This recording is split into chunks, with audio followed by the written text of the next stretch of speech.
You're listening to REIAcast, a podcast of the Southwest Florida Real Estate Investment Association. REIAcast brings together a variety of real estate entrepreneurs from all over the world to share tips and ideas. The core purpose of the Southwest Florida REIA is to help members become more profitable and successful through networking, education, and empowerment.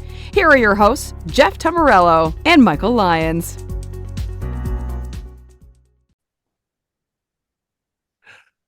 I am Jeff Tamburello, one of the directors of the Southwest Florida REIA, joined by the other director of the Southwest Florida REIA, and we're doing a panel for the upcoming luncheon. We have Al Pykuch.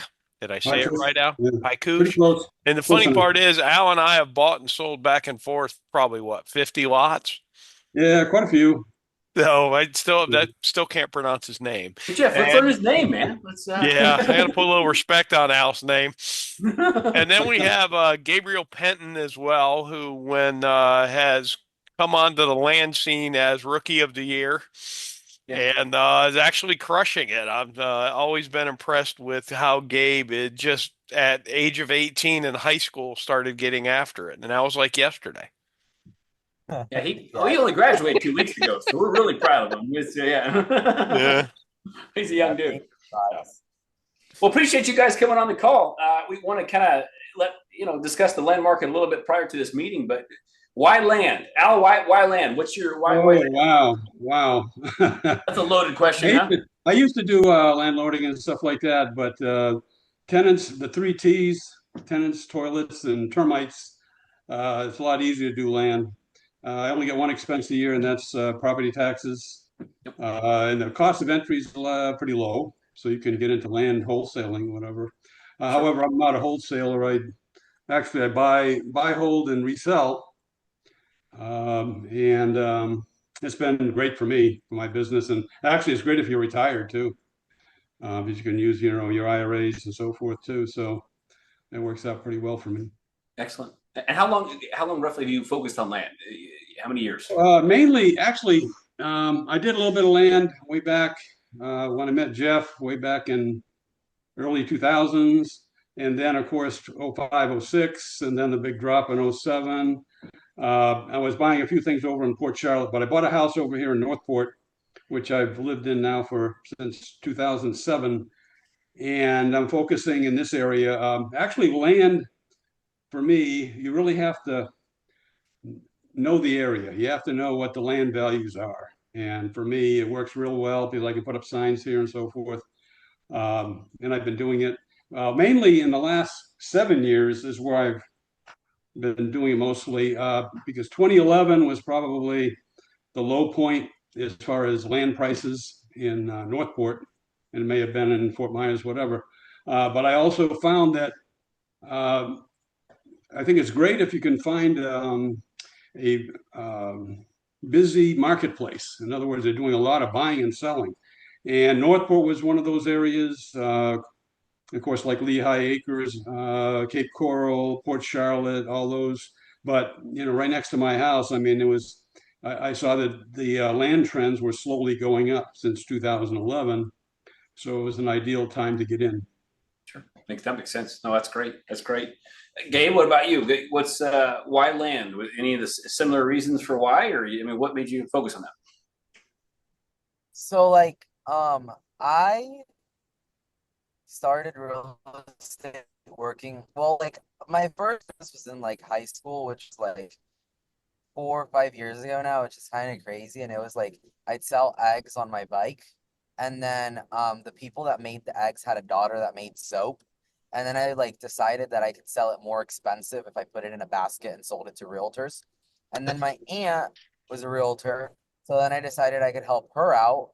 But then she worked with Remax and he didn't really like assignment of contracts.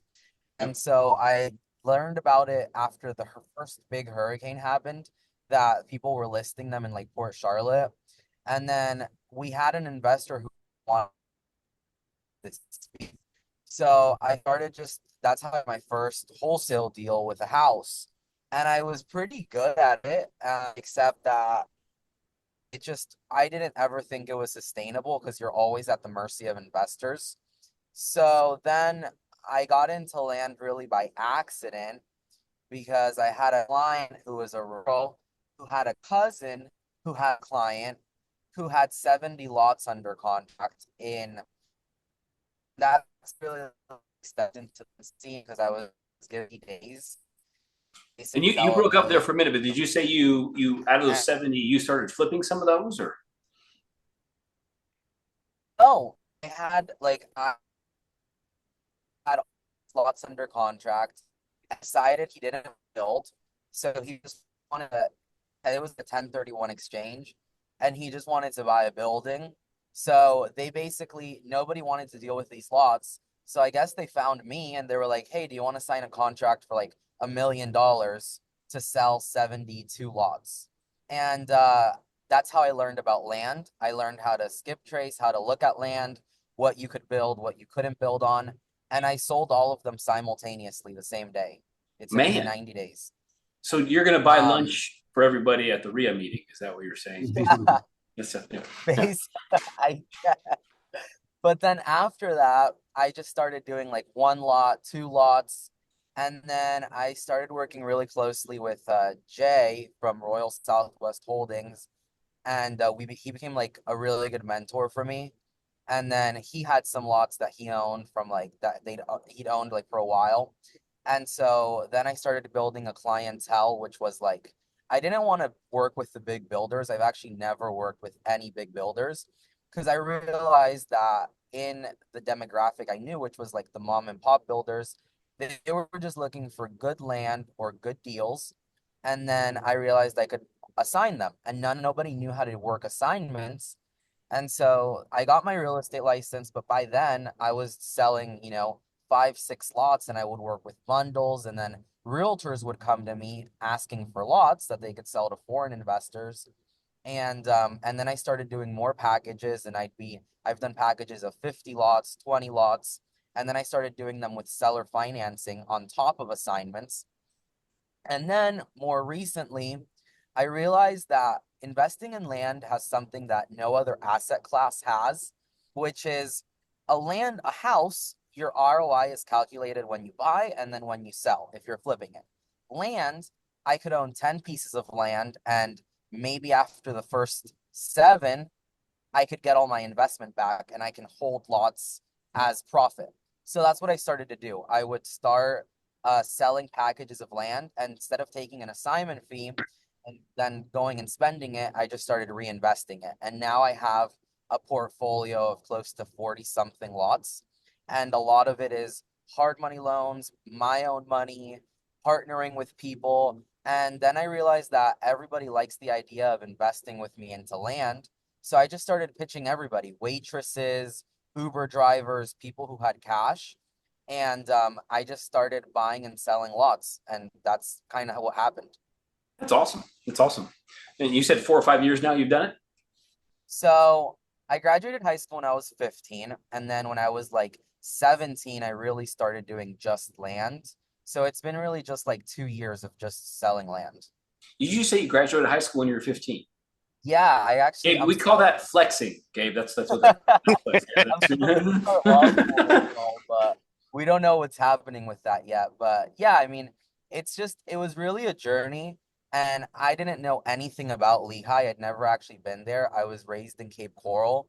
And then I just kind of fell in love with it. Like I really like risks, and like Al said, you have to know the area. Like I go for fun to Lehigh to like go talk to the neighbors and the land that I own and understand the market. And like I stalk everybody that I do business with. I have a list of everybody I work with, who's buying, who's selling, what's trading. And it's cool that when people can put you on the spot, you can understand the numbers, and you can say, I own something on this street, on that street. And it's just a really cool business. That's why I did it, because land is a way where you can combine numbers with reality, and they're not making any more land. So that really helps. There's always going to be a demand for somebody to buy. Sure, at the right price. Yeah, you're right. No, that's awesome. They're very interesting. We're looking forward to your comments on this panel. Jeff, I know you've done land on and off for years. Why land? Is it any similar to what these two guys are saying here? Or what's your take on it? Well, land's very cyclical within the, we have these cycles in real estate, and land represents hope for the most part. When there's a lot of hope in the market, then land gets really hot. When there's not a lot of hope in the market, land gets cold, but you can always make money in land. It doesn't matter where you are in the cycle. It just depends on who your buyers are and really how you're exiting. I crack up because I've got all these wholesalers sending me deals, but they're still in their mind living in 2022, where you're going to assign me the lot at basically 1,000 under what you think it's worth retail, and that was 2022. This is now a value driven market, and the people that have money left are value driven people for the most part. And a lot of the builders stocked up and bought years and years worth of land, and they're only going out. The bigger builders are only going out that they need the land to build on, or they have like I recently was banging on doors, virtually in Deep Creek, because I had a builder came to me that wanted a very specific lot. So ironically, the lot I found that worked perfectly for it, I actually wholesaled to the person who had it, who was another builder. So may get to revisit the same lot twice, which is pretty cool. Yeah, just it should be cheap to update the tortoise inspection. But it says I already have one report with the guy's name on it. But yeah, it's always there. I mean, like right now, I see the market being retail as your exit. And that's really where the exit is for the most part. But but it's so different. Like, uh, you and I are investing together in Georgia, and we will pay twice as much for a city water sewer mobile home lot than we will a single family lot, which it is totally different here. It's in inverse, and the same thing. I was laughing. I'm like, in Georgia, duplex lots do not trade at any higher of a multiple than single family. Nope, they sure don't. And look at here. I mean, it's what in Lehigh, 2 times, the Cape 3 times. Every bit of, yep. So, yep. Oh, it's interesting. And what's easier? This may be a loaded question for everybody. What's easier to move? And maybe it doesn't apply per se, but a duplex lot or a single family lot in let's say Southwest Florida. What's easier to get rid of? Depends. Investors would be more duplex lots. Mostly single family lots, I would say, as far as moving them. Gotcha. So, Gabe, what do you think? Would you agree with that, or? Duplex lot people are a certain type of people. Like they just have a certain face about them. Like that's how I feel. That's why like I've done multifamily, but I can tell you that I just think the single family lots, they trade a lot faster. Like I closed last month, I think it was a triple lot in North One West, and it had plans approved. Honestly, it shouldn't have sold for more than 90. We got 103 on it, and it was on a main road. But we spent 90 days on the market. So it's like it's very difficult to move. And I will say that the duplex lot buyers I've run into are very, very, very, very, very picky. And I think part of the reason why is because the duplex lots in Lehigh are mainly in areas that are rental areas. So you want to make sure you're on a good street. You know what I mean? So it's a lot more difficult, I think, because just the way the market is, cash rates, like it's very hard to cash flow any asset, but a multifamily asset that has so much overhead every month, I think that a lot of the people I saw that were buying land to develop duplexes or multifamily on, they're looking at their land as like part of their exit strategy. If they want to buy at a very competitive price, and it just kind of cuts me out of the picture. Whereas, well, the duplex market's finally slowing down too. For a while, they were holding on price wise, and Lehigh duplexes are starting the prices year over year are down to where the developers had, because there's not as many of them. And I don't know what the underwrite is for a house hacking buyer on how they're doing it, but a lot of these house hacking buyers have kind of supported that market, and it looks like that market's starting to slow down. What do you see in Northport, Al? Because there's not a lot of duplex lots in Northport. Right, there aren't. That's why I have some now that I sell them pretty quickly, actually. Actually, I've had quite a few big boosts in my business because originally I was working with when I first started about 7 years ago, I was working with a Israeli real estate agent on the East Coast, and he was buying vacant lots for real estate investments for investors in Israel. And I was selling all kinds of lots retail, and what they would do is buy them, and then they'd do a build to rent. So they'd build and rent them out. And then through, like, for example, pre-COVID, I did a lot of buying, for example, tax deeds. We're at the Sarasota County Courthouse. I probably bought 50 lots or so over there. And just after when COVID kicked in, actually, the price of the lots doubled. So I was getting lots for like $2,500 each. And of course, now since COVID, they went online. So that's not a very good option anymore because all the prices are really high.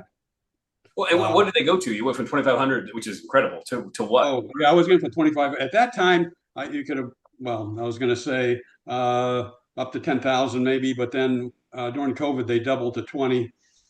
And then actually after that, I started owner financing using contract for deeds. And since I'm retired, that's great for, a multiple income source because I don't have a pension.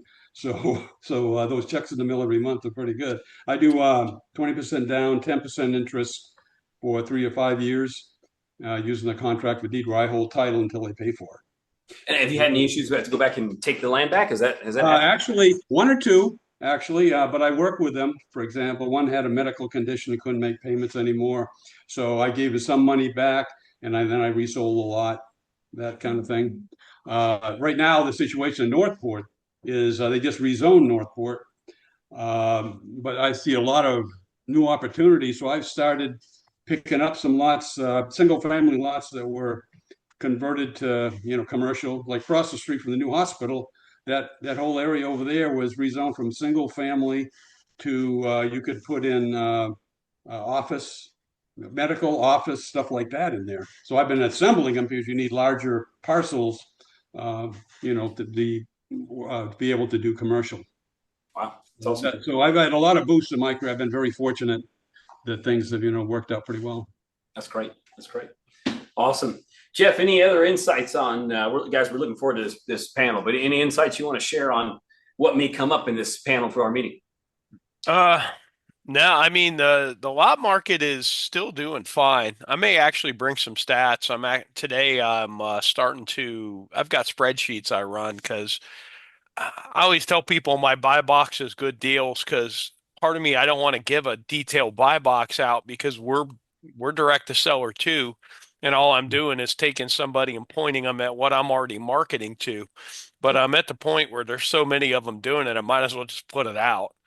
But I'm ready to have some sort of automated thing to talk to these people because the wholesalers, that way they don't bring me deals that are stupid because I'm seeing a lot of deals that are just so bad and somebody's trying to better themselves, so you want to help them, you want to lift them up, not be that jerk, but it's like, bro, I can't spend an hour a day comping dumb stuff. So I'm actually updating all of my spreadsheets. I'm seeing some weird stuff in the Cape. There's some stuff breaking loose. There's some stuff pulling back. Builders wise, I went through the MLS, and if you bought an N1 lot and went vertical on it, you're in trouble right now. All of the cheap lots are the N1 lots, and they are $38,000 to $44,000, depending on how much was paid in assessments. Yep. I mean, that's like, wow. Yeah. That's insane. Absolutely insane. Yeah. Yeah. Used to be 20. I thought 20 was insane. Well, there was a play for a while with the N2 lots where you could buy them when everybody panicked and hold on to them for a couple of years, and they went from literally like $7,000 to 30 in 2 years if you just paid the taxes for 2 years. The balances are so high in N1, I'm not sure that play is going to work. And then on top of that, the location, the N2 lots are a great location because you're just immediately off Pond Island Road. You're right in the middle of everything. The N1 lots are a little bit more, I guess if the VA hospital is important to you, then it works real well. Sure. But the Cape's got some weird stuff going on, and it's usually all somehow involving the city of Cape Coral. One of the things we're finding in Northport is the gopher tortoises now used to cost like $600 to $700 to relocate a gopher tortoise. Now the cost is I say $8,000 to $12,000 because they have to cart them off to some at least a 25-acre parcel over by Lake Okeechobee. Yeah. Which is ridiculous. And, Northport's 100 square miles. So I set up a meeting with James Buchanan, our state rep, and because he deals with the Fish and Wildlife. And right now they're working on trying to relocate locally to like the Myakka River Forest or something like that to get the costs way down. But right now, before I buy a lot, I have someone walk the lot for like $200. I could have an agent do it, but they want probably $400 to check it out. For gopher tortoises and trash is another issue. So for $200, it saves me in case. Actually, out of three, no, actually it was four I had. Two of them had gopher tortoises on them. So I'm glad. You need to buy a cannon the size of a gopher tortoise circle and just point towards Lake Po, and that's where. Yeah, be careful of that. Yeah. Well, and I mean, and that's why, again, not to beat up the out-of-state wholesalers, like scrub jays in Charlotte County, that's just an extra check you write. Scrub jays in Northport, basically a deal killer. Yeah. So you're really not going vertical on a scrub jay lot in Northport to where, what is it, 24 or 2,800 in Charlotte now? Yeah, something like that. Yeah, I mean, it's so different, the different modalities with everything. Like Harbor Heights is the gopher tortoise capital of the world in Charlotte County. I mean, I think that's where all the gopher tortoises get shot to is Harbor Heights, that neighborhood. So, but yeah, it's and then you get into Naples and the estates. That's just another wild land market. We've done really well on those lots. I mean, ironically, the most profitable deals I've ever done were we marketed to all the skinnies in the Cape. And then we basically, when we get a contract with where they were side by side and then combine them into a buildable lot, we did really well with that. Or another weird thing, Charlotte County is very fast to split. Sarasota's not as bad either, but Charlotte County, as long as it's, a lot and block legal, we split lots in 24 hours. Wow. So, you pick a lot up and just split it and then go with that. And we did really well with those too. Those, because most of those are, again, we didn't have any competition. A lot of guys weren't banging on the acre and a quarter lots, but we bought it, split it, and sold 5 of them. So, and same thing, the Cape Coral lot, it took us like 2 weeks to combine those. But that was probably, from an ROI perspective, the best land deal I've ever done. Wow. Yeah. That's awesome. Well, great. Well, hey, guys, we are looking forward to that meeting. Thank you all for being willing to be on the panel. We will bring any data and information you want to, and we'll have some questions to ask to get the conversation going. But again, thank you for your time, and we'll see you. One thing I will share real quick too, where Al has always done so well, is Al is very involved in the community, and particularly kind of the political process and with zoning and stuff. And Al, I've watched, we've done business for years, and that's one of the ways Al has made money is he knows where the water pipes are going. He knows where the zoning changes are going. It's wise. Yeah, that's wise. So, take advantage of that. No, that's awesome. That's awesome. Yeah. Well, guys, thanks again, and we'll see you next week. Awesome. Okay. See you next week. Bye. Yeah, this should be fun. Take care, guys. Thanks a lot. This concludes this edition of REIAcast. Be sure to subscribe to receive our next episode. You can also subscribe at our website, www.swflreia.com. See you at a meeting soon. Please let us know if you have a suggestion for a future episode.